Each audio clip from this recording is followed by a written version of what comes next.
చాలు ప్రార్థన చేసుకుందాం. దేవ వాక్యం ద్వారా మీరు మాట్లాడమని యేసుక్రీస్తు నామమున అడుగుతున్నాను తండ్రి. ఆమేన్. మనకు దేవుడు ప్రవచనం ద్వారా కూడా చెప్పిండు, దేవుని ఆత్మ పొందుకోవాలని. ఈ టైంలో ఎండ్ టైమ్స్లో దేవుని రాకడ దినాలల్లో ఆయన ఆత్మను మనం పొందుకోవాలి. ఆయన సేవలో ఇంకా ముందుకెళ్ళాలి. ఎందుకంటే నిజంగా రోజులు ఇంకా భయంకరంగా ఉన్నాయి కాబట్టి మనం ఆయన ఆత్మను పొందుకొని ఇంకా సేవలో ఉండాలి. ఇంకోటి ఏంటంటే, మ్యూజిక్ తక్కువ ఉంది కదా అని చెప్పి మనం తక్కువ కావద్దు. మనకి ఇక్కడ లోకల్లో కొంచెం డిస్టర్బెన్స్ వస్తుంటుందని చెప్పి మనం మ్యూజిక్ తక్కువ చేస్తున్నాం. మ్యూజిక్ అంటే కొత్త వాళ్ళు యేసుప్రభుల చర్చికి కొత్తగా వచ్చేటోళ్ళు ఎట్లుంటారంటే, వాళ్ళకి సంఘంకి కొత్తగా వచ్చేటోళ్ళు పాటలు మంచిగా ఉన్నాయి అనుకో, బీట్స్ మ్యూజిక్ మంచిగా ఉంది అనుకో, సౌండ్ హై వచ్చింది అనుకో, వాళ్ళు ఇక్కడనే కాదు ఎక్కడన్నా కానీ సౌండ్ మంచిగా ఉంది అనుకో, వాళ్ళు ఎగ్జైట్ అవుతారు. అంటే అరే మంచిగా అనిపించింది నాకు, ఎందుకంటే సౌండ్ బట్టి వాళ్ళు డిసైడ్ అవుతారు.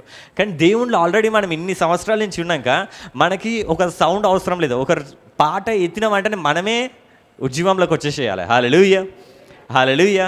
బైబిల్ ఏమని రాసి ఉంటుందంటే, మనం ఈ పాటలు ఇవన్నీ మనం చేసే ప్రార్థనలు ఇవన్నీ కూడా దేవునికి బలులంట. ఏంది దేవునికి ఇవి? బలులు. ఎట్లాంటి బలులు అంటే ఇంపైన సువాసన గల బలులు అంటే ఇవన్నీ. ఇంపైన సువాసన గల బలులని మనం ఎట్లా అర్పించాలి? దేవునికి ఇష్టం అనిపించాలి. అంటే ఒకరికి మనము చికెన్ బిర్యానీ వండి పెడుతున్నాం అనుకో, ఇంట్లో ఛాయ్ పెడుతున్నా కానీ ఒకరు వచ్చి ఛాయ్ అడిగినా కానీ మనం ఏం చేస్తాము? మంచి చేయాలని చూస్తాము. చక్కెర ఎక్కువ వేసి కారం ఛాయ్ పత్తి ఎక్కువ వేసి ఇవన్నీ వేయం కదా. మంచిగా ఛాయ్ అడిగితే కూడా ఏం చేస్తాం? మనం మంచిగా ఇవ్వాలనుకుంటాం. దేవునికి మనం అర్పించే ఈ పాటలు, ప్రార్థన ఇవన్నీ కూడా ఇంపైన సువాసన గల బలులంట. కానీ మనం ఎట్లా అర్పిస్తున్నాం? కొందరు మౌనంగా ఉండి అర్పిస్తారు, మనము కొందరు దిక్కులు చూసుకుంటూ అర్పిస్తారు. అంటే ఇంపైన అంటే మీకు అనిపిస్తుందా అది దేవునికి ఇది నేను నచ్చేటట్టు దేవునికి ఇస్తున్నా అని మీకు అనిపిస్తుందా? మీ బలులు అంటే ఈ స్తుతులు ఇవన్నీ కూడా బలుల్లాగా దేవునికి నువ్వు బలులు అర్పిస్తావు. దేవా ఇగో నేను సంఘానికి వచ్చిన బలులు అర్పిస్తున్నా దేవా అని మనం అంటున్నాము. మన నోరు కదులుతలేదు, మన కళ్ళు దేవుణ్ణి చూస్తలేవు, మన హృదయం ఎక్కడెక్కడనో ఆలోచిస్తుంది. కానీ దేవుని దగ్గరికి మనం వచ్చినప్పుడు పాత నిబంధన చూసుకుంటే ఆ గొర్రె పిల్లతో పాటు సుగంధ ద్రవ్యాలు కూడా వేసేదంట బలులల్లా. ఎందుకంటే ఇంపైన సువాసన గల, అంటే ఆ బలి అర్పించినప్పుడు అక్కడ చుట్టూ మొత్తం కూడా ఒక మంచి స్మెల్ వస్తూ ఉంటుంది. ఆ బలి దగ్గర, బలిపీఠం దగ్గరకు వచ్చినప్పుడు ఒక మంచి స్మెల్ అక్కడ వస్తూ ఉంటుంది. ఎందుకంటే ప్రతి బలి ఒక ఇంపైన సువాసన గల హోమంలాగా దేవునికి వెళ్తూ ఉంటుంది. హల్లెలూయా. నువ్వు పాడే ప్రతి పాట కూడా దేవునికి ఎట్లుండాలంటే ఒక ఇంపైన సువాసన గల హోమంలాగా వెళ్తూ ఉండాలి. ఒక బలి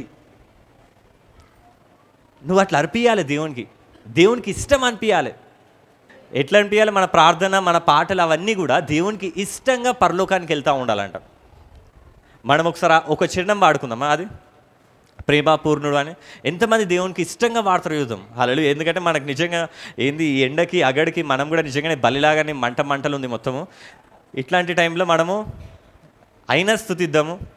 హల్లెలూయా. నాకు కూడా నేను అందుకోసం ఈరోజు కర్చీఫ్ కూడా తెచ్చుకున్నాను, పచ్చిగా చేసుకొని వచ్చినాను కర్చీఫ్. ఎందుకంటే చెమటలు అవుతుంది కాబట్టి. మీరు కూడా కర్చీఫ్లు తెచ్చుకొని అంటే ప్రార్థన చేయండి. మంచి మనం ఏమన్నా ఏసీ వేసుకొని ఇదంతా ఏమంటారు ఫాల్ సీలింగ్ చేసుకొని మంచి చర్చిని డెకరేట్ చేసుకుందాము. అట్లా ప్రార్థనలు చేయండి. అట్లా ప్రార్థనలు చేయాలంటే 15 రూపాయల కర్చీఫ్ కొనుక్కొని రండి. ఎందుకంటే చెమటలు వస్తున్నాయి, నాకు కూడా చెమటలు వస్తున్నాయి. ఆ చెమటలతో మనం వాక్యం వినలేము. వాక్యంలోకి వెళ్దాం. ఇక వాక్యంలో ఏం రాసిందంటే, మనం చదివినాం ఇప్పుడు దాకా. ఏమని రాసిందంటే ఇక్కడ 4వ అధ్యాయం 6వ వచనంలో, కాదుగా ఆయన ఎక్కువ కృపనిచ్చును. హల్లెలూయా, హల్లెలూయా. ఈ సంవత్సరం మనకు తెలుసు ఏం సంవత్సరం అంటే కృపా సంవత్సరం. ఏం సంవత్సరం ఇది? కృపా సంవత్సరం. కృప అంటే ఏంది అంటే, మన కృప అంటే మీకు అర్థమయ్యేటట్టు చెప్పాలంటే, దేవుడు ఏదైనా కానీ ప్రేమతో ఇద్దామనుకుంటాడు. మనకు ప్రేమతో ఇద్దామనుకున్న మనం ఏంటంటే దానికి అర్హత ఉండదు. మనకు పొందుకునే అర్హత మనకు లేదు. ఎందుకంటే దేవుడు ఇచ్చే ప్రతి ఒక్కటి కూడా పరిశుద్ధమైనది కాబట్టి, మనం పాపులమై ఉన్న మనకు అర్హత లేదు. క్రియలు మనకి మంచిగా కూడా ఉండే కాబట్టి దేవుడు ఏం చేసిందంటే అవన్నీ పొందుకోవడానికి, ఆయన ఇచ్చే నీతిని కానీ ఆయన ఇచ్చే ఆశీర్వాదాలు కానీ ఇవన్నీ పొందుకోవడానికి, అంటే దేవుడు ఏదైనా ఇస్తుండు మనకి అంటే అది మనకు అర్హత ఉండాలి. కానీ మనకు ఎవ్వరికి కూడా అర్హత లేదు. మనం అందరం కూడా పాపులమే, ఒక్కరం కూడా నీతిమంతులం కాదు. అందుకోసమే ఏంటంటే దేవుడు కృప అనే ఒక ఎలిమెంట్ ఇచ్చిండు. అంటే కృప అనే ఒక పర్సన్ని పంపించిండు, యేసుక్రీస్తు ప్రభుని. హల్లెలూయా. ఈ కృప వల్ల ఏంటంటే దేవుని దగ్గర నుంచి ఎంతనా పొందుకోవచ్చు. నీకు ఎంత కృప దేవుని ఉంటే దేవుని దగ్గర నుంచి అన్నీ వస్తూ ఉంటాయి. అంటే ఇప్పుడు చిన్నపిల్లల చేయి చిన్నగా ఉంటుంది, వాళ్ళు ఏమైనా తీసుకోవాలంటే కొంచెమే తీసుకుంటారు. పెద్దోళ్ళు వచ్చే పెద్దగా ఉంటుంది, వాళ్ళు ఎక్కువ తీసుకోగలుగుతారు. అట్లనే ఎవరి మీద అయితే ఎక్కువ కృప ఉంటుందో వాళ్ళు దేవుని దగ్గర నుంచి ఎక్కువ పొందుకుంటూ ఉంటారు. ఎవరి మీద అయితే తక్కువ కృప ఉంటుందో వాళ్ళు దేవుని దగ్గర నుంచి తక్కువ పొందుకుంటూ ఉంటారు. అంటే కృప ఎంత ఉంటే నీకంత దేవుడు ఇస్తూ ఉంటాడు. హల్లెలూయా, హల్లెలూయా.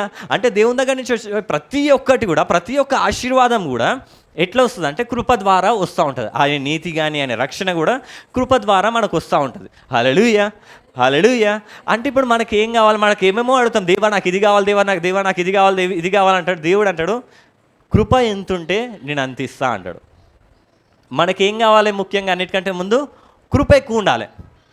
ఇప్పుడు ఈ చర్చ్ ఎంత పెద్దగా ఉంటే అంతమంది పడతారు, చిన్నగా ఉంటే కొంతమందే పడతారు. అట్లనే కృప కూడా మన మీద ఎక్కువ ఉందనుకో అన్ని ఆశీర్వాదాలు మన మీదకి వస్తూ ఉంటాయి. దేవుని దగ్గర నుంచి వచ్చే ప్రతి ఒక్కటి కూడా, దేవుడు ఇద్దామనుకున్న ప్రతి ఒక్కటి కూడా మన దగ్గరికి రావాలంటే మన మీద ఏముండాలంటే కృప ఉండాలి. అట్లయితే బైబుల్ చెప్తుంది, ఏమని చెప్తుందంటే దేవుడు కృప కాదంట, ఈడేమని రాసిందంటే కాదు కానీ ఆయన ఎక్కువ కృపనిచ్చును.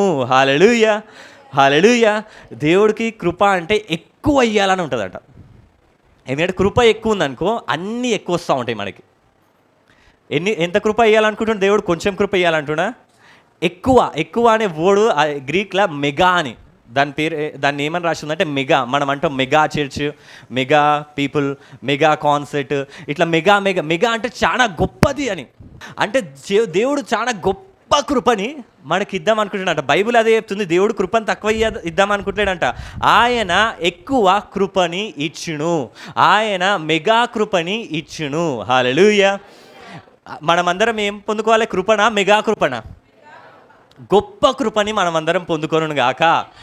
ఈ రోజు నుంచి మనకు కొంచెం కృప కావాలన్నా, దేవా నాకు ఎక్కువ కృప కావాలి. ఎందుకంటే కృప ఎంత ఉంటే అన్ని ఆశీర్వాదాలు వస్తాయి, కృప ఎంత ఉంటే అన్ని విడుదల వస్తూ ఉంటుంది. కాబట్టి ఎక్కువ కృప ఎట్లా వస్తుంది అంటే, ఎక్కువ కృప ఇక్కడ రాసింది, ఏమని రాసిందంటే అందుచేత ఈడుంది, అందుచేత దేవుడు అహంకారులను ఎదిరించి. హల్లెలూయా. ఎవరిని ఎదిరిస్తారంట దేవుడు? ఈడెంతమంది అహంకారులు ఉన్నారు? హల్లెలూయా, హల్లెలూయా. అహంకారులు అంటే ఎవరు? గర్వం. ఏమనుకున్నావు? చైర్ తీసుకురండి, అరే చైర్ తీసుకురా. గర్వం ఎక్కువ ఉంటుంది కొందరికి. ప్రతి దగ్గర కూడా ఇక్కడ వెళ్తే నేను మా ఫ్రెండ్ ఒక అతను ఉండే, వాడు పొలిటీషియన్, చిన్న లీడర్ వాడు, అంత పెద్ద లీడర్ కూడా కాదు. వాడు ఏం చేసిన అంటే మనుషులకి ఎట్లా ప్రైడ్, గర్వం ఎట్లుంటుంది అంటే, వాడు ఒక ప్రేయర్ మీటింగ్కి వెళ్ళి వాడిని ఎవ్వరు పిలుస్తలేరు అని చెప్పి వాడు ఒక బయటికి వెళ్ళి శాల్వా కొనుక్కోండు. వాడే శాల్వా కొనుక్కొని వాడే వచ్చి నా చేతికిచ్చి, అరే అవో ఆ పాస్టర్కి వెళ్ళి నా పేరు విలువమను పిలిచి ఆయననే శాల్వా వేస్తున్నట్టు ఈ శాల్వా కప్పమనరా నాతోని. అంటే నాకు ఆ శాల్వా కప్పమనరా, అందరి ముంగట నన్ను సప్పట్లు కొట్టిరా, నువ్వు వెళ్ళి ఆ పాస్టర్కి వెళ్ళి చెప్పి, అరే అదేంద్రా నువ్వే శాల్వా, వాళ్ళని విలువాలి కదా అంటే, కాదు నేనే వెళ్తా, నాకు కావాలి ఆ సప్పట్లు కావాలి, ఆ శాల్వా కావాలి అనగానే సరేలే అని చెప్పి నేను వెళ్ళి ఆ పాస్టర్కి ఇచ్చిన. పాస్టర్ అగవాడు మా ఫ్రెండ్ వాడు కూర్చుండు, వాడినంట పిలవండి మీరు, శాల్వా కప్పండి, సప్పట్లు కొట్టండి, శాల్వా కూడా మీ పైసలతో వద్దు, వాడే తెచ్చుకుంటా శాల్వా అని చెప్పి ఇచ్చిన. ఇట్లాంటి వాళ్ళు కూడా ఉంటారు అంటే, ఉంటారు పాస్టర్ గారు అని చెప్తే మళ్ళీ తీసుకొచ్చిన, వానికి వేసిరు, సప్పట్లు కొట్టారు.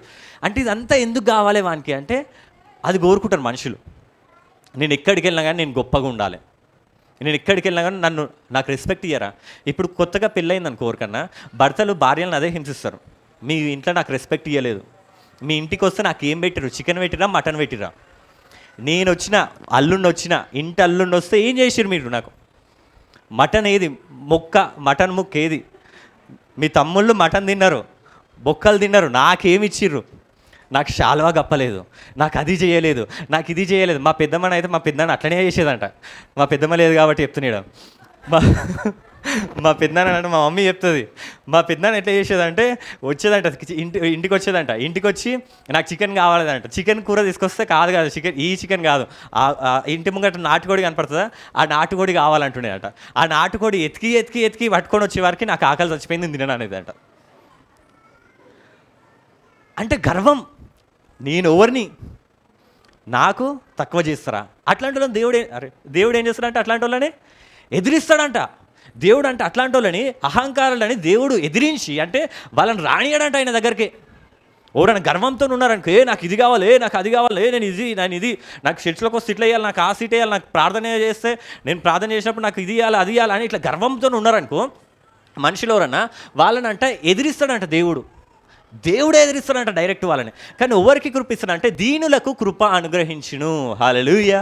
ఎవరైతే తగ్గించుకుంటారో, దేవా నేను దేనికి పనికిరాను దేవా, నా క్రియలన్నీ వ్యర్థం దేవా మొత్తం నువ్వే చేసినావు, జీవితం మొత్తం నువ్వే, ప్రతి ఒక్కటి నువ్వే అని ఇట్లా తగ్గించుకొని ఉంటారో దీనులకి కృప అనుగ్రహించును అని లేఖనం చెప్తున్నది కదా. కాబట్టి దేవునికి లోబడి ఉండడి, అపవాదిని ఎదిరించడి, అప్పుడు వాడు మీ యొద్ద నుండి పారిపోవును. గర్వం ఉన్నదనుకో సైతాన్ ఉంటుంది, తగ్గింపు ఉన్నదనుకో సైతాన్ పారిపోతుంది. హల్లెలూయా. సైతాన్ పరలోకం నుంచి దేవుడు తన్నిండు, ఎందుకంటే దానికి గర్వం వచ్చింది. దేవుడే సింహాసనం మీద కూర్చోవాలన్నా, నాకు కూడా ఒక పెద్ద సైన్యం ఉంది, నేను కూడా సింహాసనం మీద కూర్చుంటా అని చెప్పి అది సింహాసనం మీద కూర్చుందాం అనుకుంది, తన్నిండు, భూమి మీద వచ్చి పడ్డది. హల్లెలూయా. దేవుడు ఎదిరించిండా లేదా గర్విష్ఠులని? ఒకటే తన్నుడు, ఎక్కువ కూడా తన్నలేదు, ఒక తన్నుడు అంతే వచ్చి భూమి మీద పడ్డది, పాతలంలో తొక్కబడ్డది అది. హల్లెలూయా. సిల్వలో ఇంకా గర్విష్ఠులను దేవుడు ఎదిరించిండు. కానీ దీనులను ఎవరైతే తగ్గించుకుంటారో వాళ్ళకి ఏం చేస్తాడంటే ఆయన సింహాసనం మీద ఆయననే కూర్చోబెడతాడంట.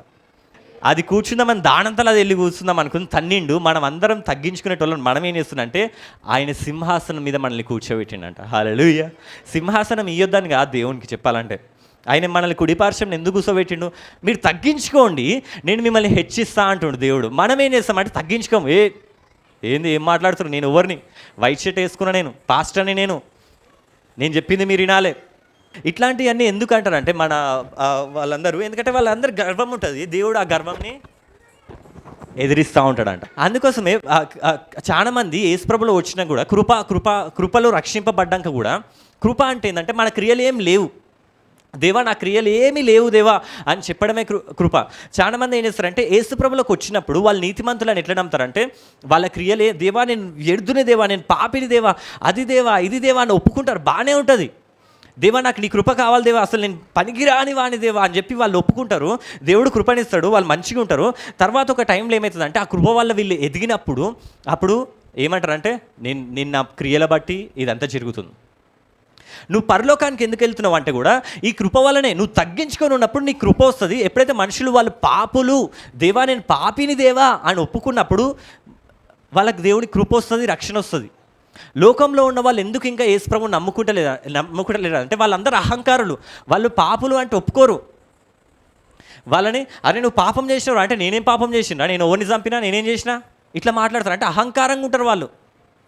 కానీ మనకు తెలుసు మన పాపములు, మనం తగ్గించుకున్నప్పుడు దేవుని కృప వస్తుంది, మనం రక్షింపబడతాము, ఆ నరకం నుంచి రక్షింపబడతాం, నిత్యరాజ్యంకి మనం వెళ్తాం.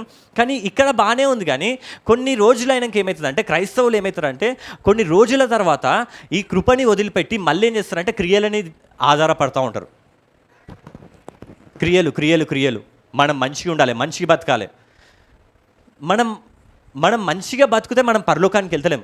నీ పరిశుద్ధమైన క్రియలు దేవుని మహిమపరుస్తాయి. దేవునికి మహిమ రావాలంటే నువ్వు పరిశుద్ధంగా బతకాలి. కానీ దేవుని పరలోకానికి వెళ్ళాలంటే, ఆయన రాజ్యంలో ఉండాలంటే ఆయన కృప ఉండాలి మనకి. హల్లెలూయా. మనం ఏం చేస్తామంటే ఫస్ట్ బాగానే ఉంటాము, తర్వాత ఏంటంటే క్రియల మూలంగా ఉంటాం. నువ్వు పరలోకానికి ఎందుకు వెళ్తున్నావు అంటే వాళ్ళు అంటారు నేను మంచిగా బతుకుతున్నా. ఒకడు పరలోకానికి ఎందుకు వెళ్తలేడు అంటే వాళ్ళంటే మరే నీ క్రియలు బాగాలేవు, ఈ క్రియలు నువ్వు మార్చుకో, ఈ క్రియల్ని నువ్వు మార్చుకుంటే నువ్వు పరలోకానికి కాదు. విశ్వాసం ద్వారా మనం పరలోకానికి వెళ్తున్నాం. తగ్గించుకోవాలి, కృపలో ఉండాలి. దేవా నా క్రియలు ఏమీ లేవు దేవా అని చెప్పి అసలు ఏడ కూడా క్రియల మీద ఆధారపడకుండా ఖచ్చితంగా నేను పరలోకానికి వెళ్తాను విశ్వాసంతో ఉండాలి మనం. హల్లెలూయా. మనం ఏం చేస్తామంటే క్రియల్ని నమ్ముకుంటూ ఉంటాం. పాస్టర్లు కూడా, నాకు రీసెంట్గా ఒక పాస్టర్ ఈ చర్చ్ విషయాలలో ఒక పాస్టర్ కలిసిండు. ఆ పాస్టర్ ఏమంటుండంటే, ఆ పాస్టర్ నాతో మాట్లాడుకుంటా తమ్ముడు నువ్వు పరలోకానికి వెళ్తావా అని అడిగినాను. అంటే ఆ పాస్టర్ అడిగినప్పుడు నేను చెప్పిన అన్న నేను పరలోకానికి వెళ్తానన్నా అంటే ఆ పాస్టర్ అంటుండు, ఆయన పాస్టర్ 30 వాళ్ళ ఫ్యామిలీ తరతరాల నుంచి ఒక 3 తరాల నుంచి సేవ చేస్తుందంట. ఆయనకి 30 సంవత్సరాల నుంచి సేవా అనుభవం ఉందంట. ఆయన నాతో అంటుండు మనం ఎవ్వరం పరలోకానికి వెళ్ళాం తమ్ముడు అంటుండు. ఏమంటుండు ఆయన, మనం ఎవ్వరం కూడా పరలోకానికి వెళ్ళము, నువ్వెళ్ళవు. ఆయన పాస్టరు, అందరికీ చెప్పే పాస్టరు ఆయననే అంటుడు నువ్వెళ్ళవు నేను వెళ్ళను అంటే ఆయననే చెప్తుండు. ఎందుకు వెళ్ళమో తెలుసా మనం పరలోకానికి, మన క్రియలు ఒక్కటి కూడా మంచిగా ఉండే. నువ్వు చెప్పు నిజంగా గుండె మీద చేసుకొని చెప్పు నాతో అంటుండే ఆయన. గుండె మీద చేసుకొని చెప్పు, నీ క్రియలు మంచిగా ఉన్నాయా? నువ్వు పాపం చేస్తలేవా? ఈ వారంలో ఏ పాపం చేయలేదా? మళ్ళీ పరలోకానికి ఎట్లా వెళ్తా అనుకుంటున్నావు నువ్వు? అంటే స్టార్టింగ్ అయినా బాగానే ఉండు, కృపల రక్షింపబడ్డాడు, కృపల ఈ దేవా నేను పాపినని ఒప్పుకుండు. తర్వాత కొన్ని రోజులు ఆయనకి ఏమైందంటే ఆయన క్రియలు చూసుకుండు. దేవా నా క్రియలు మంచి లేవు అంటే నేను పరలోకానికి వెళ్ళా. ఎవ్వరు క్రియలు మంచి లేవు, ఎవ్వరు కూడా ఆయన అంటుండు, ఎవ్వరు కూడా పరలోకానికి వెళ్ళారంట. ఆయన చెప్తుండు అంటే మనుషులు కృపలో తగ్గింపు గుణంతో ఫస్ట్ రక్షింపబడి తర్వాత ఏమవుతుందంటే క్రియలు వస్తూ ఉన్నాయి, వాళ్ళకి గర్వం వస్తూ ఉంది. ఎక్కడైతే క్రియలు ఉంటాయో అక్కడ గర్వం వస్తూ ఉంటుంది మనుషులకి. మనుషులు ఏంటంటే స్టార్టింగ్లో మన కొందరు బ్రదర్స్ కూడా ఉంటారు, వాళ్ళు ఏంటంటే స్టార్టింగ్లో తాగుతూ ఉంటారు, ఎక్కువ తాగుడుకి బానిస అయిపోయి తాగుకుంటూ ఏం చేస్తారంటే తర్వాత ఒక స్టేజ్ వచ్చినాక తాగుడిని బంద్ చేస్తారు. దేవుడు నన్ను తాగు నుంచి విడుదలిచ్చిండు, ఆ తాగు నుంచి విడుదలిచ్చిండు అని చెప్పి అందరికీ తాగు నుంచి విడుదలిచ్చిండు అందరికీ ఏం చెప్తారంటే నేను తాగుడు బంద్ చేసినా కాబట్టి నేను పరలోకానికి వెళ్తా అంటారు. ఎందుకు పరలోకానికి వెళ్తారంటే వీళ్ళు తాగుడు బంద్ చేసి నువ్వు వేరేటోడు తాగితే అరే నువ్వు తాగకరా నరకానికి వెళ్తావు. వాళ్ళు అనుకుంటారు ఏంటంటే తాగడం ఒక్కటే పాపం అనుకుంటారు. కాదు, ఎక్కువ తినడం కూడా పాపమే తెలుసా? పిచ్చి తినడం కూడా పాపమే తెలుసా? ఎక్కువ తాగిరనుకో ఏం ఖరాబ్ అవుతుంది? లివర్ ఖరాబ్ అవుతుంది. పిచ్చి తిన్నారనుకో ఏం ఖరాబ్ అవుతుంది? నరాలు ఖరాబ్ అవుతుంది, గుండె ఖరాబ్ అవుతుంది. ఏదన్నా కానీ నీకు నాశనమే కదా. ఇష్టం వచ్చినట్టు అన్నంలో కూరలలో ఉప్పు ఎక్కువ వేసుకోవడం, అవి వేసుకోవడం, ఇవి వేసుకొని ఇష్టం వచ్చినట్టు బయటకు వెళ్ళి పెప్సీలు తాగడం, కూల్ డ్రింకులు తాగడం, అది ఇది తిన్నారనుకో తాగుతూనే నీ లివర్ ఖరాబ్ అవుతుంది. అంటే ఇవన్నీ తిన్నాక నీ ఆరోగ్యం ఖరాబ్ అవుతుంది. అంటే నువ్వు పాపమే చేస్తున్నావు.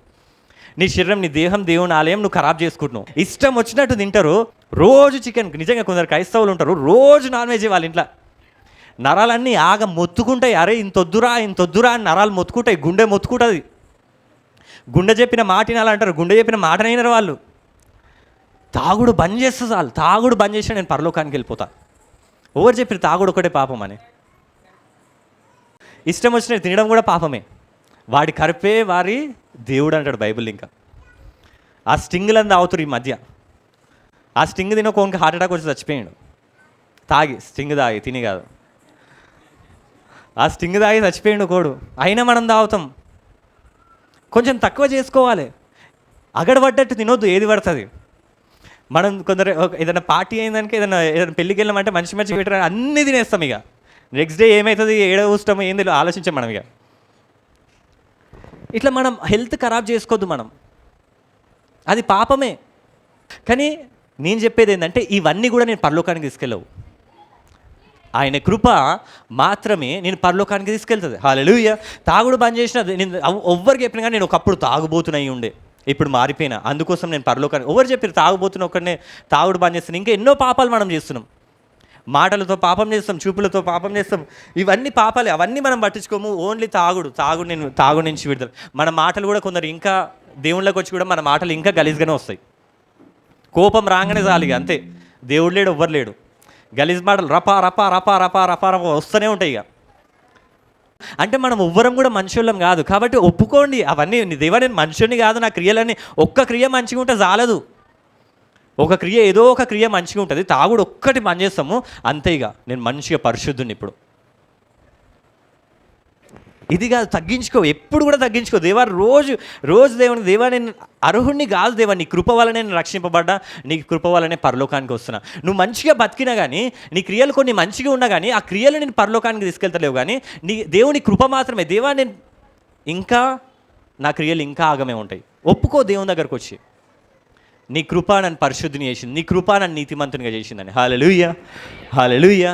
దేవుడు అట్లాంటి దీనులను ఏం చేస్తాడంటే హెచ్చిస్తాడంట. ఎవరైతే ఇట్లా తగ్గించుకుంటారో వాళ్ళని దేవుడు ఉన్నత స్థాయిలోకి నడిపిస్తాడంట. హల్లెలూయా, హల్లెలూయా. బయట వెళ్ళినప్పుడు కూడా మీరు ఎక్కువ ఏమంటారు గర్వంతో ఉండకండి. ఎవరన్నా మీ కింద వాళ్ళు ఏమని అంటే కూడా మీరు ఎక్కువ రియాక్ట్ కాకండి. దేవుడు చూసుకుంటాడు, ఆయన ఉన్నాడు. తగ్గించుకొని ఉండండి. అరే నన్ను ఎవరు వీళ్ళు అనడానికి అని ఈ యాటిట్యూడ్తో ఉండండి. దేవుడు అహంకారాలను ఎదిరిస్తాడంట, దీనులని కృప చూపించి హెచ్చిస్తాడంట. హల్లెలూయా. ధర్మశాస్త్రము బైబిల్ కొందరు అంటారు ఏంటంటే ధర్మశాస్త్రం ఉంది కదా, ఆ ధర్మశాస్త్రంని మనం చేయాలంటారు. ఆ ధర్మశాస్త్రం ఇచ్చిన మోషేనే ఆ ధర్మశాస్త్రం మీద ఆధారం వల్లనే. మోషే ధర్మశాస్త్రం ఇచ్చిండు మనకి, అంటే ఇజ్రాయెల్ ప్రజలకి. ఆ ధర్మశాస్త్రం ఇచ్చిన మోషే ఆ క్రియలు చేయాలన్న మోషేనే ఎప్పుడు కూడా ఆ ధర్మశాస్త్రం మీద ఆధారం అనే వల్లే ఆయన. ఎందుకంటే ఆయనకు తెలుసు ధర్మశాస్త్రం ప్రకారం ఆయన దేవుని సన్నిధి కూడా వెళ్ళలేడని. ఆయనే 40 సంవత్సరాలు ఆగమాగం ఉంటాడు. తర్వాత 40 సంవత్సరాలు ఏదో చేయాలని చెప్పి అనుకుంటాడు. ఐగుప్తు నుంచి పారిపోతాడు. మిద్యాన్లోకి వెళ్ళి ఒక ఆమెను పెళ్లి చేసుకుంటాడు. ఇంకో 40 సంవత్సరాలు, 80 సంవత్సరాలు ముసలోడు అయ్యేంత వరకు ఆయన అట్లనే ఉంటాడు, ఏం చేయడు. 80 సంవత్సరాల ముసలోడు మోషే. ఆయన ఏమి చెయ్యలేని టైంలో దేవుడు పిలుస్తాడు. ఎందుకంటే 40 సంవత్సరాల బలం ఉన్నప్పుడు దేవుడు పిలిచిందనుకో, ఇవన్నీ నా బలంతో చేసినా అంటాడు మోషే. అందుకోసం దేవుడు ఏం చేస్తాడంటే 80 సంవత్సరాలు ముసలోడు అయ్యేంత వరకు చూస్తాడు. ముసలోడు అయినాక పిలుస్తాడు, ఓ మోషే ఇప్పుడు రా, నేను పిలుచుకుంటా, ఐగుప్తు నుంచి ఇజ్రాయెల్కి విడుదలిస్తా అన్నప్పుడు మోషే అంటాడు, దేవా నేను వేస్ట్గానే, నేను ముసలోని, నాకు మాట్లాడడం రాదు, అది రాదంటే కాదు నువ్వే రావాలంటాడు. అప్పుడు దేవా నా వల్ల కాదేవా, కాదు నువ్వే రావాలి. దేవా నేను అసలు నాకు భయం దేవా, ఆ ఫరోని చూస్తున్నా నేను భయపడతా దేవా అంటే కాదు నువ్వే రావాలంటాడు. ఎందుకంటే ఎవరైతే అట్లా ఏమీ లేదు దేవా నా వల్ల కాదు దేవా అంటాడో, దేవుడు ఏం చేస్తాడంటే వాళ్ళ మీద దేవుని కృప చూపెట్టి వాళ్ళని హెచ్చిస్తాడు. హల్లెలూయా. మోషేని అందుకోసం పిలిచిండు. మోషే నువ్వు వెళ్ళు మోషే అంటే నేను పోను దేవా అంటే దేవుని కోపం వస్తుంది. ఇంకొకసారి కోపం వచ్చి సరే అహరోన్ నీకు తోడుకు వస్తాడు వెళ్ళు అంటాడు. మోషేని తగ్గించుకునే వరకు తీసుకొచ్చిండు. ఎందుకంటే 40 సంవత్సరాల ముందు ఆయన బలంతో ఉంటాడు, నేను పొడి చేస్తా, ఏదన్నా చేసేస్తా అనే టైప్లో ఉంటాడు. అట్లాంటి టైంలో ఇప్పుడు వద్దు నాకు నువ్వు అంటాడు. 80 సంవత్సరాల తర్వాత అప్పుడు ముసలోడై ఉంటాడు, చేయలేని అంటాడు. అప్పుడు అంటాడు ఇప్పుడు నాకు కావాలంటాడు. అంటే మనం ఎప్పుడైతే తగ్గించుకుంటామో, ఎప్పుడైతే తగ్గింపు కూడా మన జీవితంలో ఉంటుందో అప్పుడు దేవుడు మనల్ని హెచ్చిస్తూ ఉంటాడు. హల్లెలూయా. ఈ మోషే, ఈ ధర్మశాస్త్రం ఇచ్చిన మోషే ఎప్పుడు ధర్మశాస్త్రం మీద ఆధారం వల్లే ఆయన బైబిల్ చెప్తుంది. ఎందుకంటే మనం ఒకసారి నిర్గమకాండం చూస్తే 33వ అధ్యాయంలో 33వ అధ్యాయం నిర్గమకాండం 33:17 కాగా యెహోవా నీవు చెప్పిన మాట చేసేదను, నీ మీద నా కటాక్షం కలిగి ఉన్నది, నీ పేరును బట్టి నేను ఎరుగుదునని మోషేతో చెప్పగా అతడు దయచేసి నీ మహిమను చూపుమనగా. హల్లెలూయా. అలాగే దేవుడు మోషేకి పదాజ్ఞలు ఇచ్చిండు, ధర్మశాస్త్రం ఇచ్చిండు. మోషే ఆ ధర్మశాస్త్రం అంతా చెప్పిండు. ధర్మశాస్త్ర ప్రకారము ఎవ్వరు కూడా దేవుని చూడలేరు, ఎవ్వరు కూడా ఆయన సన్నిధిలోకి వెళ్ళలేరు, ఆయన ప్రత్యక్షతను, ఆయన మహిమను ఎవ్వరు కూడా చూడదు.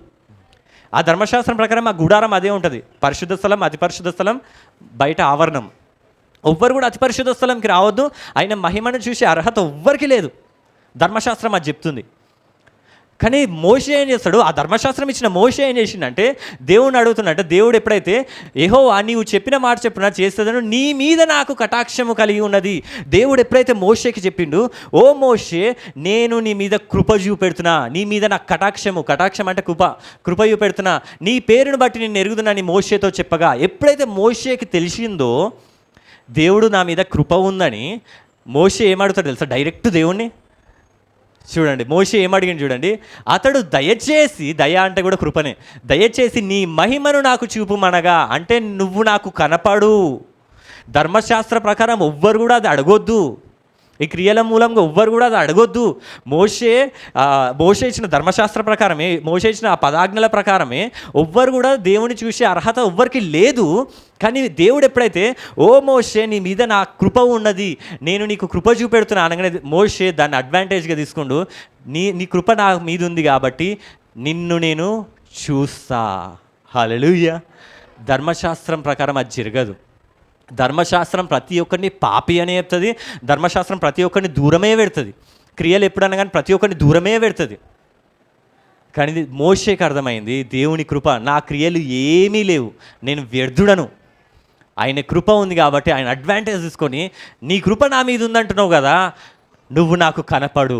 మనం కూడా దేవుణ్ణి బైబిల్ చదివేటప్పుడు దేవా నీ కృప నా మీద ఉంది దేవా, నీ మర్మాలు నాకు దయచేయి, నువ్వు నాకు కనపడు దేవా అని చెప్పి బైబిల్ ఓపెన్ చేసినప్పుడు ఆ కృప, దేవా నేను వర్షిప్ చేసిన దేవా నేను మంచి పనులు చేసి వచ్చిన దేవా నేను సేవ చేసి వచ్చిన దేవా, నీకు వాక్యం అర్థం కావాలి అట్లా అడగొద్దు.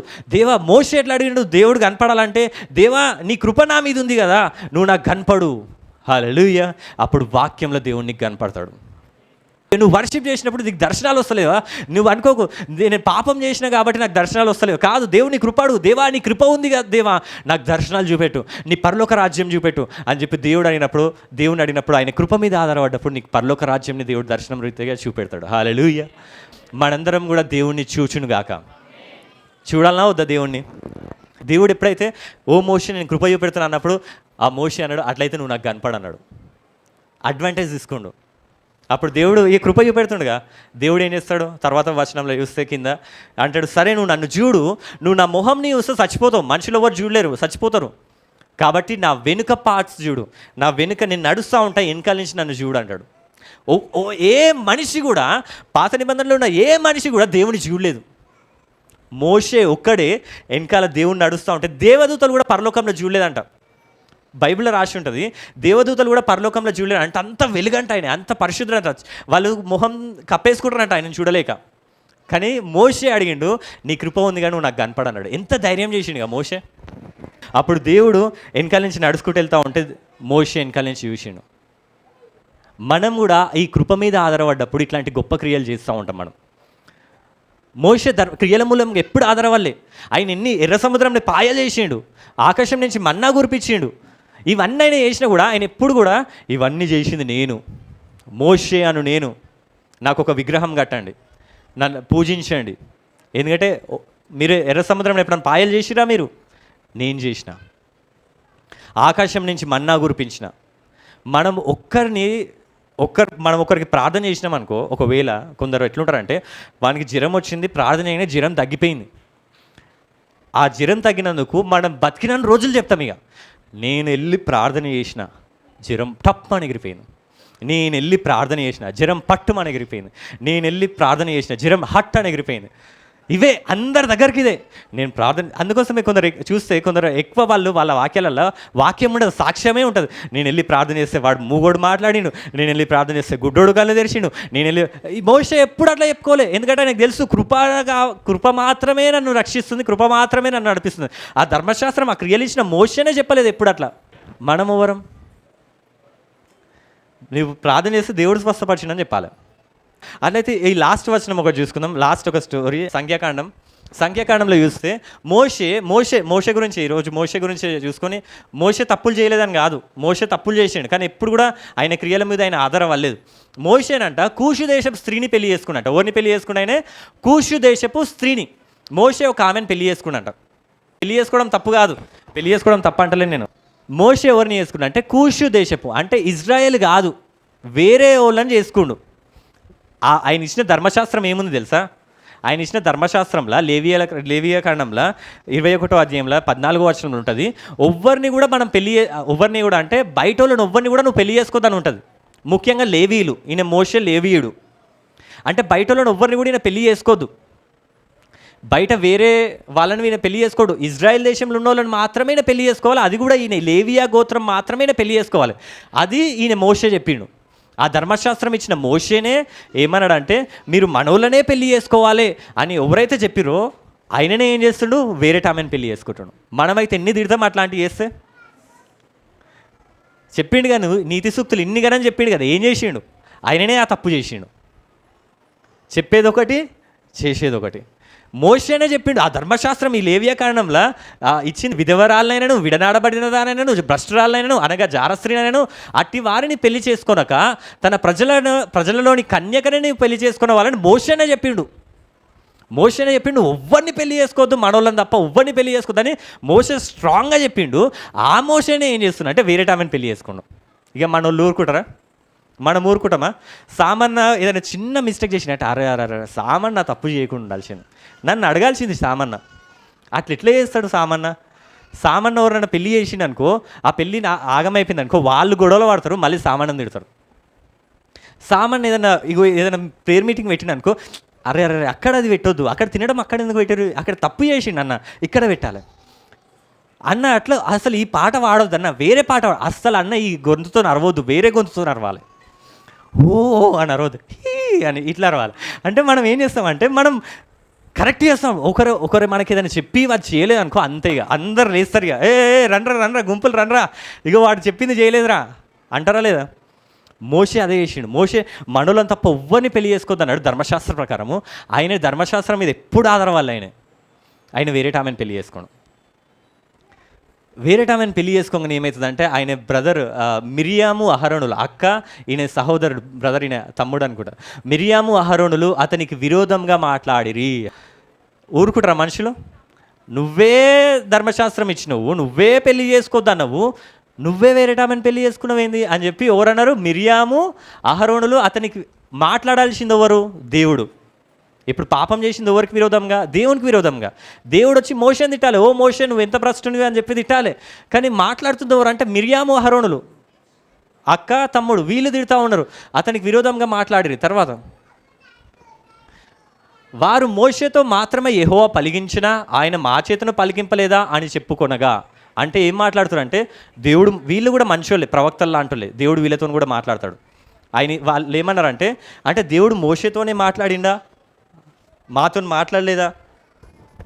దేవుడు ఈయన గొప్పోడా? ఈయన గొప్పోడు ఏం కాదు, ఈయన వేస్టే, దేవుడు మాతో కూడా మాట్లాడిండు అని చెప్పి ఎక్కిరించుకుంటా ఇంకా ఆయనని మోషేని ఏమన్నారో, మోషే దేవునికి విరోధంగా పాపం చేస్తే ఈ మనుషులు ఏం చేస్తారంటే మోషేని తిడుతూ ఉన్నారు. సొంత అక్క సొంత తమ్ముడే తిడుతూ ఉన్నారు మోషేని. దేవుడు నీతోనే మాట్లాడిండా. కొందరు అంటారుగా వాక్యం ఎప్పుడైతే పాస్టర్లు ఎప్పుడైతే వాక్యం చెప్తారో వాళ్ళు తప్పులు చేయగానే తప్పులు పట్టుకోవడానికి చూడకండి. ఓ బంటి బ్రదర్ ఇట్లా చెప్పిండు, ఓ సులోచన ఇట్లా చెప్పిండు, సామాన్ ఇట్లా చెప్పిండు, ఆయననే తప్పు చేసిండు అట్లా అనకండి. వీళ్ళు ఏమన్నారు? సేమ్ అదే అన్నారా లేదా? మోషేని ఏమన్నారు? నువ్వే చెప్పినావు, నీకే దేవుడు మాట్లాడినా మాతో నువ్వు వేస్ట్ కానీ అయిపోయింది, నీ పని అయిపోయింది అని చెప్పి చిన్న చిన్న ఈయన చేసిన మిస్టేక్కి మాటలు అంటూ ఉంటే యెహోవా ఎవరిన్నారంటే ఈ మాట. ఇప్పుడు మోషే యాక్చువల్లీ ఇక్కడ మోషే రియాక్ట్ కావచ్చు, అరే మీరెంత నాకు చెప్పడానికి. మనమైతే రియాక్ట్ అవుతాం, మనం తప్పు చేసి కూడా మనం రియాక్ట్ అవుతాం. మీరెంత నాకు చెప్పడానికి. ఎర్ర సముద్రంని పాయలు చేసినప్పుడు నువ్వు ఉన్నవా? మన్నా కురిపించినప్పుడు నువ్వు ఉన్నవా? ఆ బండ నుంచి నీళ్ళు వచ్చినప్పుడు నువ్వు ఉన్నావా? ఎవరితో చేయించిన? నాతో చేయించి నువ్వెవర్రా నన్ను అనడానికి? నేను ఎవరిని తెలుసా? అందరు అన్న అన్న అని సలాం కొడుతారు నాకు పొద్దున్న లేవగానే. అట్లాంటి నేను నువ్వెవర్రా నాకు అన్నాను. కానీ మిరియాని అక్కని అనాలే, తమ్ముడిని అనాలే. కానీ మోషే నోరు మూసుకొని ఉన్నాడు. అక్క అన్నదంటే మనం అనుకోవచ్చు, తమ్ముడు అంటున్నా కానీ నోరు మూసుకొని ఉన్నాడు, తగ్గించుకొని ఉన్నాడు మోషే. అసలైంది అనాల్సింది దేవుడు అనాలి. దేవుడిని పక్కన పెట్టి వీళ్ళిద్దరు అంటూ ఉంటే మోషే రివర్స్గా ఉంటుంది. నేనైతే ఖచ్చితంగా అంట, నేను నా క్రియల మూలంగా పరలోకానికి వెళ్తున్నాను, అందుకోసమే కృప ద్వారా పరలోకానికి వెళ్తున్నాను. నా క్రియలు మంచిగా కోపం వస్తుంది ఎవరికన్నా. అరే వాడోడు నన్ను అనడానికి, నావుడు నేను తప్పు చేసిన, నేను తప్పే చేస్తా, ఆమెనే పెళ్లి చేసుకుంటా, ఏం చేస్తావు? ఇట్లనే మాట్లాడతాం మనం. కానీ మోషే అంట తిడుతూ ఉంటే పడుతున్నాడు. తిట్టక్క తిట్టు, నువ్వు కాకపోతే ఎవరు తిడతారు? తిట్టు తమ్ముడు తిట్టు, నువ్వు కాకపోతే ఎవరు తిడతారు నన్ను అని ఇట్లా అంటూ ఉంటే దేవుడు మోషే తిట్టడము, యెహోవా మాట వినను. మోషే భూమి మీద ఉన్న వారందరిలో మిక్కిలి సాత్వికుడు అంట. ఇది ఎంత నచ్చుతుంది అంటే నాకు, దేవుడే సాక్ష్యం ఇస్తుండు. భూమి మీద ఇజ్రాయెల్ దేశంలో ఉన్న వాళ్ళు అంటలేడు, ఇంట్లో ఫ్యామిలీ అంటలేడు, కానీ భూమి మీద ఉన్న వాళ్ళు అందరిలా అంట మోషే అందరికంటే తగ్గించుకొని ఉండేటోడు అంట. మనమందరం మోషేలాగా మారును గాక.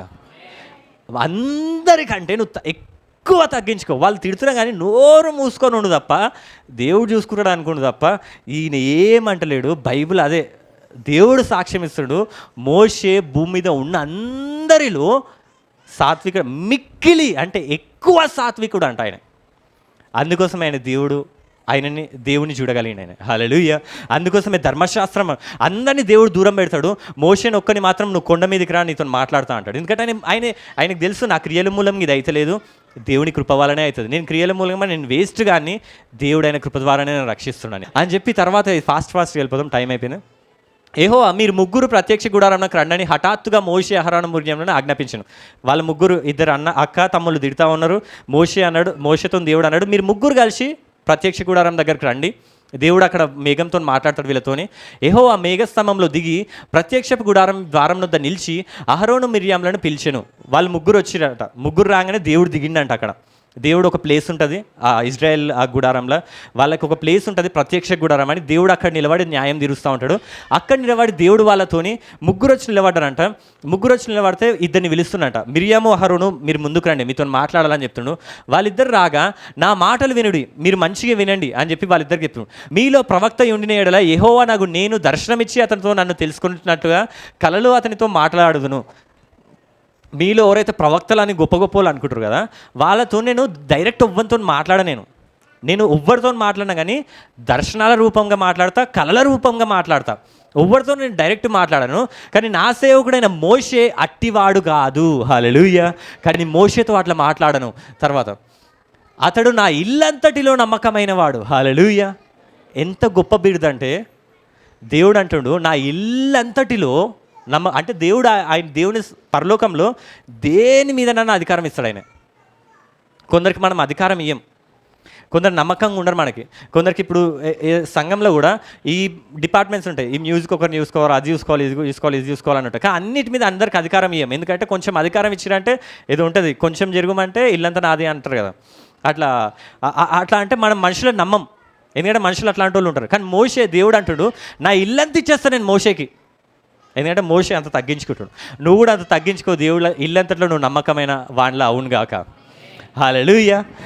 దానికి ఏం కావాలి? తగ్గించుకోవాలి. తర్వాత వచనం ఉంది, ఇల్లంతట్లో నేను గూఢభావంతో కాదు, దర్శనం ఇచ్చి ముఖాముఖిగా అతనితో మాట్లాడు. నేను కనపడి ఆయనతో ఫేస్ టు ఫేస్ మాట్లాడినా అతడు యెహోవా స్వరూపమును నిదానించి చూశాను, నన్ను డైరెక్ట్ చూసిండు ఆయనే. కాబట్టి నా సేవకుడైన మోషేకు విరోధంగా మాట్లాడకు మీరేలా భయపడలేదా నేను. హల్లెలూయా. మీరు ఎందుకు భయపడతలేరు అని చెప్పి తర్వాత ఏం చేసిందంటే, యెహోవా కోపం వారి మీద రగులుకొనగా ఆయన వెళ్ళిపోయినట. అక్కడి నుంచి ఆయన వెళ్ళిపోయినట. వెళ్ళిపోగానే మేఘమును ఆ ప్రత్యక్ష గుడారం మీద నుండి ఎత్తబడను. అప్పుడు మిరియామును, ఈ మిరియాము హిమము వంటి తెల్లని కుష్టిగలదాయను. అహరోను మిరియాము వైపు చూసినప్పుడు ఆమె కుష్టిగలదై కనపడెను. మోషేని ఎప్పుడైతే తిట్టిరో దేవుడు వచ్చి మాట్లాడిండు, మోషే గురించి సాక్ష్యం ఇచ్చి వెళ్ళిపోయిండు. కానీ మోషేని దేవుడు తిట్టలేదు, తప్పు చేసింది మోషే. కానీ మోషే ఎప్పుడు కూడా క్రియల మీద ఆధారపడలేదు. దేవా నా క్రియలను ఆధారపడలేదు. ఈ మిరియాము అహరోను క్రియల మీద ఆధారపడ్డారు కాబట్టి వీళ్ళు తప్పు చేయగానే దేవుడు వీళ్ళని శిక్షించిండు. ఎప్పుడైతే క్రియల మీద ఆధారపడలేదు కాబట్టి దేవుడు మోషేని ఏమనలే, మోషేని మెచ్చుకుండు. తప్పు చేసినా మోషేని మెచ్చుకొని పరలోకానికి వెళ్ళిపోయిండు. ఆ మిరియాంకి కుష్ఠరోగం వచ్చేసిందట, హిమము వంటి తెల్లని కుష్ఠరోగం వచ్చేసిందట. వచ్చి అహరోను, అయ్యో నా ప్రభువా, మేము అవివేకులము, ఇప్పుడు తెలుసుకుండు, పాపులమైన మేము చేసిన ఈ పాపము మా మీద మోపవద్దు. తన తల్లి గర్భం నుండి పుట్టినప్పటి నుండి సగమాంసము క్షీణించిన శిశుభశవం వలె ఆమెను ఉండనీయక, ఈ కుష్ఠరోగంతో ఆమెను ఉండనీయకని ఇప్పుడు ఏం చేస్తుంది తెలుసా ఈ అహరోను? దేవుడు ఈమెని మిరియాముని శిక్షించగానే అహరోను దేవునితో మాట్లాడతలేడు, మోషేతోని, ఓ ప్రభువా, ఇప్పటి వరకు ఏమన్నాడు? అరే నువ్వు వేస్ట్ కానివి, నువ్వు పెళ్ళి చేసుకున్నావు, నువ్వు వేస్ట్ కానివి అన్నోడు ఈ అహరోను తమ్ముడు మోషేని చూసి, ఓ ప్రభువా, దేవునితో మాట్లాడుతున్నాను అనుకున్నా. ఇంకా నేను అయ్యో నా ప్రభు అంటే దేవునితో మాట్లాడుతున్నాను కదా. దేవునితో మాట్లాడతలేడు, ఎవరితో మాట్లాడుతున్నాడు? మోషేతోని. అయ్యో అప్పటి వరకు ఏమో అరే దొంగ పెళ్ళి అంటారు దాన్ని, అక్రమ పెళ్ళి చేసుకున్నాడా అన్నోడు ఇప్పుడు ఏమంటుడు? అయ్యో నా ప్రభువా. హల్లెలూయా. దేవుడు హెచ్చించిండా లేదా? తిట్టినోడే ఏమంటుడు? ప్రభువా అంటున్నాడు. తగ్గించుకోనుండు.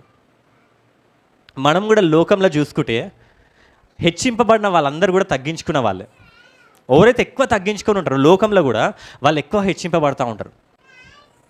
ఎవరైతే ఎక్కువ యాటిట్యూడ్ గర్వంతో ఉంటారో, మనం కూడా ఎవరన్నా ఎక్కువ నకరాలు చేసిరు అనుకో, అంటే అర్థమై మనకి ఎవరన్నా ఎక్కువ మాట్లాడుతుంటే, నాకు అది ఉంది, ఇది ఉంది, నాకు కారు ఉంది, ఇట్లా అంటే మనం అందరం మన నోట్లలో ఏముంటుంది?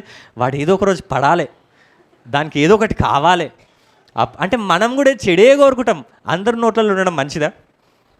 తగ్గించుకొని ఉందాం. అంటూ ఉంటారు, వాళ్ళ నోట్లలో ఉండకండి రా, అందరు అవసరం లేదు. మనం వెళ్ళి అందరి గురించి, నాకు అది ఉంది, నాకు ఇగో చూడు గోల్డ్ వేసుకుంటే గోల్డ్ చూడు, ఏమైనా మాట్లాడితే బంగారం చేసుకురంటే బంగారమా, ఏం కావాలమ్మా నీకు, మెడ ఇగో చూడు, ఏం కావాలి, పట్టు చీర కట్టుకుంటే. యాక్చువల్గా మనం ఏం చేద్దామంటే, ఎందుకు పట్టు చీరని చూడాలి, పైసలు ఉన్నాయనుకో, చెప్పు ఏం కావాలి నీకు, పైసలు. కొందరు స్టేటస్లలో పెట్టుకుంటారు, నాకు బిల్డింగ్ ఉంది, నాకు పైసలు ఉన్నాయి, నాకు కారు ఉంది, నాకు బండి ఉంది. ఎందుకు అట్లా అందరి నోట్లలో ఉండడం మంచిది కాదు. హల్లెలూయా. మా మమ్మీ చెప్తా ఉంటుంది నాకు ఎప్పుడు, అందరి నోట్లలో ఉండకండి, అందరి నోట్లకు ఉండకండి అని చెప్పి. నేను కూడా మీకు అదే చెప్తున్నా, అందరి నోట్లలో ఉండకండి, తగ్గించుకోండి. నేను తోపు, నేను తురుము, దేవుడు తురుముతాడు. అప్పుడు గర్వంనంతా దురుపుతాడు దేవుడు. ఎప్పుడైతే మోషేని అహరోను తిట్టిండు, అప్పుడు మళ్ళీ అయ్యో ప్రభువా మేము పాపం చేసామని మోషేని రిక్వెస్ట్ చేస్తుడు. అప్పుడు మోషే, ఇప్పుడు మంచిగా అయిందిరా మీకు, ఇప్పుడు ఇట్లా దేవుడు చేసిన మంచిగా అయింది అంటలేడు. అప్పుడు మోషే ఎలుగెత్తి అప్పుడు దేవుణ్ణి అడుగుతున్నాడు. అహరోను మోషేని అడిగిండు, మోషే దేవుణ్ణి అడుగుతున్నాడు, దేవా దయచేసి మనం బాగు చేయమని యెహోవాకు మొరపెట్టను. తర్వాత ఎప్పుడైతే మోషే గురించి ప్రార్థన చేయగానే దేవుడు అంటాడు, సరే స్వస్థపరుస్తా, 7 రోజుల తర్వాత స్వస్థపరుస్తా అని చెప్పి దేవుడు తర్వాత బాగుపరుస్తాడు ఆమెను. మోషే పాపం చేసిన కానీ మోషేని దేవుడు మెచ్చుకోడు. మోషే పాపం చేసిన కానీ మోషే ప్రార్థన దేవుడు విన్నాడు. హల్లెలూయా. ఎందుకంటే మోషే ఎప్పుడు కూడా ఆ ఇచ్చిన ధర్మశాస్త్రం మీద ఆధారపడలే కానీ దేవుని కృప మీద ఆధారపడ్డాడు. హల్లెలూయా.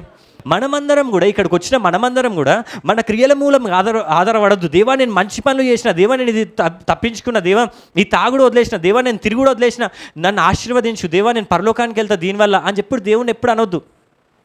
యేసుప్రభు దగ్గరకు వచ్చిన వాళ్ళందరూ కూడా, లూకా సువార్త ఇప్పటిదాకా చూసుకుంటే అందులో ఉంటుంది, యేసుప్రభు దగ్గరకు వచ్చిన వాళ్ళందరూ కూడా 15వ అధ్యాయంలో ఉంటుంది, పాపులు సుంకరులు మాత్రమే వచ్చిరంట.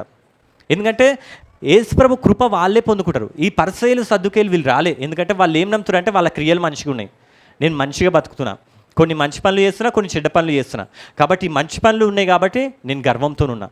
వాళ్ళు ప్రౌడ్ అంట, గర్విష్ఠులు అంట వాళ్ళందరూ. కాబట్టి మనము ఎప్పుడు కూడా ఈ తగ్గింపు జీవితంలోనే మనమందరం ఉండునుగాక. దేవుని కృప కాదు, గొప్ప కృప అంటే ఇది దేవుని గొప్ప కృప మనందరి మీద ఉండునుగాక. హల్లెలూయా. దేవుడు ఇవ్వాల్సినది అన్నీ కూడా మీ అందరికీ వచ్చునుగాక. ఇప్పుడు చెప్పండి, ఈ రోజు నుంచి మీరు గర్వంతో ఉంటారా, తగ్గించుకొని ఉంటారా? ఎంతమంది తగ్గించుకొని ఉంటారు? ఒకటి తెలుసా మీకు, ఎంతమంది తగ్గించుకుంటారు అంటే ఎవరైతే చేతులు లేపలేదో వాళ్ళు తగ్గించుకొని లేనట్టు. ఎవరైతే హల్లెలూయా అన్నప్పుడు హల్లెలూయా అంటలేరో వాళ్ళు తగ్గించుకొని లేనట్టు. ఎవరైతే ఆమెన్ అన్నప్పుడు ఆమెన్ అంటలేరో వాళ్ళు తగ్గించుకొని నేనెందుకు అనాలి, నేనన్నా, నా నోరు నా ఇష్టం, నేనెందుకు హల్లెలూయా అనాలి, నేనెందుకు పాట పాడాలి, నేను ఎవరిని, బంటి బ్రదర్ వయసు ఎంత, నా వయసు ఎంత, నేను గొప్ప అనుకోవాలా? ఇక్కడి నుంచి ఈరోజు తగ్గించుకోండి మనమందరం. హల్లెలూయా. ఎవరన్నా అందరూ అంటుర్రా? నాకు అందరూ అంటున్నట్టు అనిపిస్తలేదు. ఎవరో తగ్గించుకోవట్లేడు. తగ్గించుకోండి. హల్లెలూయా, హల్లెలూయా. అందరూ తగ్గించుకుర్రా? దేవుడు మీ అందరిని హెచ్చించును గాక. ఆమెన్ అన్నారా? అనలే ఎవరో, ఆమెన్ అనలే. హల్లెలూయా. ఈరోజు నుంచి మీరు తగ్గించుకోండి, మోషేలాగా తగ్గించుకోండి, ఇల్లంతటిలో నమ్మకంగా ఉండండి మీరు అందరూ. హల్లెలూయా. దేవుడు గొప్ప కృప మీ అందరికి ఇచ్చును గాక. ఈ వారం అంతా దేవుని గొప్ప ఐశ్వర్యము, గొప్ప ఆశీర్వాదము, స్వస్థత మన ఇంట్లో వచ్చును గాక. దేవుడు మీతో మాట్లాడిండు, ఈ రోజు నుంచి తగ్గించుకోండి. ఎందుకు తగ్గించుకోమంటున్నా అంటే, కృప రావాలంటే, ఈ సంవత్సరం కృప రావాలంటే ఆయన మీకు తగ్గింపు జీవితం ఉండాలి. కాబట్టి దేవుడు కృప ఇస్తుండు. ఎప్పుడు ఇస్తాడంటే మన క్రియల మీద ఆధారపడినప్పుడు ఆయన కృప ఇస్తూ ఉంటాడు. మనకు రావాల్సిన ప్రతి ఒక్కటి, ఆశీర్వాదం కానీ, ఐశ్వర్యం కానీ, ఆరోగ్యం కానీ, ఏదైతే ప్లాన్స్ ఉన్నాయో మనకు అవన్నీ నెరవేరాలంటే కూడా ఈ కృప కావాలి. ఈ కృప ఎప్పుడు వస్తుందంటే మనం తగ్గించుకున్నప్పుడు వస్తుంది. హల్లెలూయా. ఇప్పుడు మనం నీళ్ళు ఇక్కడ పోసినాం అనుకో, ఏమంటారు దాన్ని, లో ఉన్న సైడ్ వెళ్తుందా, హై ఉన్న సైడ్ పోతాయా? నీరు పల్లెముని ఎరుగును, ఇది ఒక సామెత, చిన్నప్పుడు నేను చదువుకున్నా. నీరు ఎక్కడ ఏం ఎరుగుతుందంట? పల్లెం ఎరుగుతుందంట. కృప కూడా పల్లెంనే ఎరుగుతుంది. ఎవరైతే తగ్గించుకుంటారో నీళ్ళలాగా కృప వాళ్ళ దగ్గరకు వస్తూ ఉంటుంది. హల్లెలూయా, హల్లెలూయా. దేవుడు మీ అందరికీ అధిక కృప ఇచ్చును గాక. ఈ చిన్న వాక్యం దేవుడు దీవించును గాక. ఆమేన్.